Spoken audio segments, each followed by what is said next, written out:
Hola, mi nombre es Paulo César Soler Gómez y a continuación te presento el siguiente material asincrónico sobre el DSM-5. El Manual Diagnóstico y Estadístico de los Trastornos Mentales, en su quinta edición, es elaborado por la Asociación Americana de Psiquiatría y le llamamos de manera abreviada DSM-5. El DSM-5 es una clasificación categorial de los trastornos mentales, pero estos no siempre encajan adecuadamente dentro de los límites de un trastorno único. Hay algunas aportaciones interesantes de este manual, como los capítulos de adicciones y de trastornos de personalidad. Por ejemplo, las adicciones ya no se limitan a las sustancias químicas, sino que se extienden a los excesos conductuales. Este manual entiende por trastorno mental como aquellos patrones de comportamiento de significación clínica que aparecen asociados a un malestar emocional o físico de la persona, a una discapacidad, al deterioro en el funcionamiento cotidiano, a la pérdida de libertad o incluso a un riesgo significativamente aumentado de implicarse en conductas contraproducentes o de morir prematuramente. Esta edición está organizada de la siguiente forma.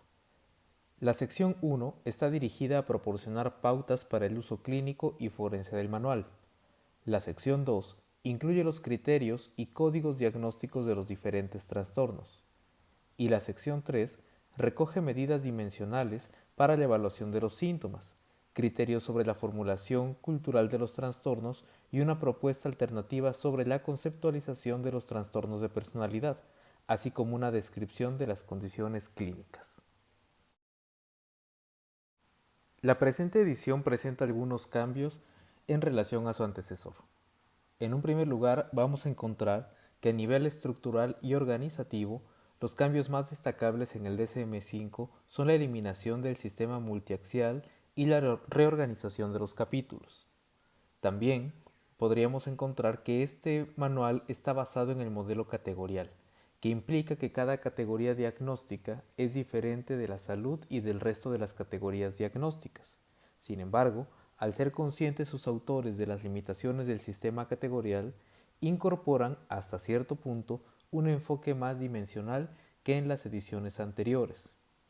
También, en la sección 3 se incluyen en todos los grupos diagnósticos medidas dimensionales de la severidad o de la frecuencia en las 2 últimas semanas en 13 conjuntos de síntomas, 12 en el caso de niños y adolescentes, que abarcan la depresión, la ira, la manía, la ansiedad, los síntomas somáticos, la ideación suicida, la psicosis, las alteraciones del sueño, la memoria, los pensamientos y conductas repetitivas, la disociación, el funcionamiento de la personalidad y el consumo de drogas.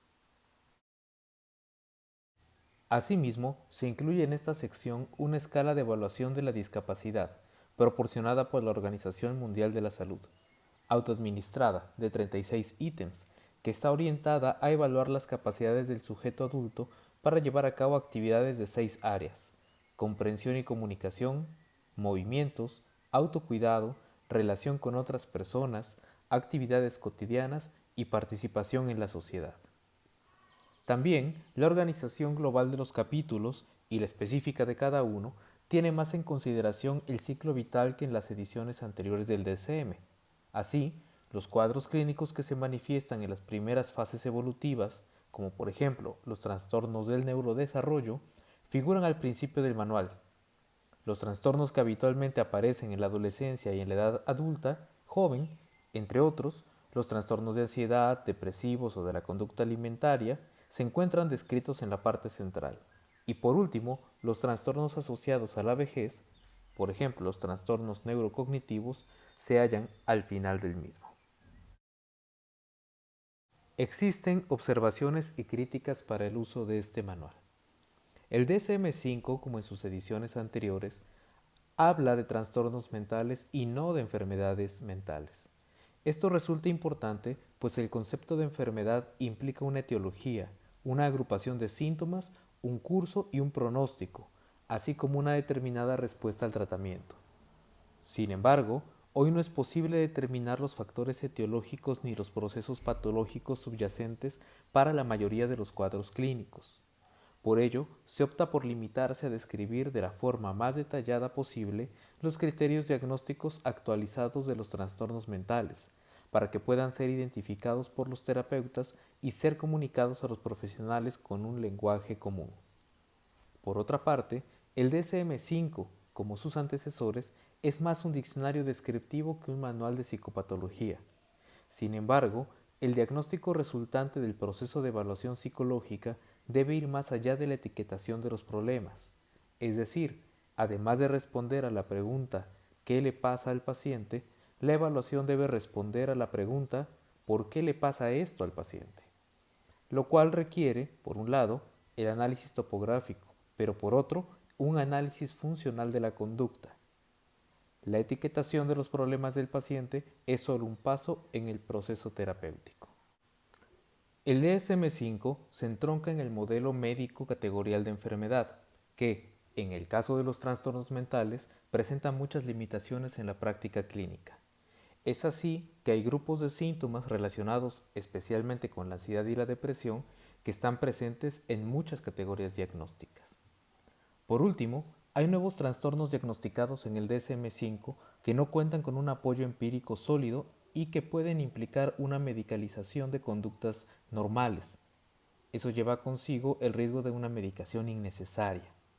Por ejemplo, el trastorno del estado de ánimo disruptivo y no regulado, que puede ser una variante de las rabietas temperamentales en niños y adolescentes.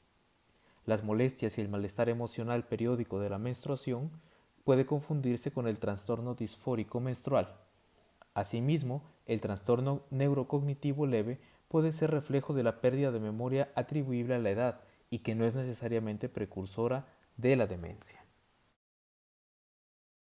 Con base a lo anterior y a manera de comentario, hay que considerar el sufrimiento humano como el resultado de una compleja combinación de factores tanto biológicos, psicológicos y sociales. Esto implicará una formulación psicológica compleja que va a implicar el conocimiento de la historia de la vida de los pacientes, en lugar de únicamente recurrir a un diagnóstico psiquiátrico. Es decir, que la evaluación y el tratamiento psicológico es individualizado y fundamentado en el conocimiento psicológico que se tiene al alcance. Con esto se da por terminado este material asincrónico, esperando te sea de mucha utilidad.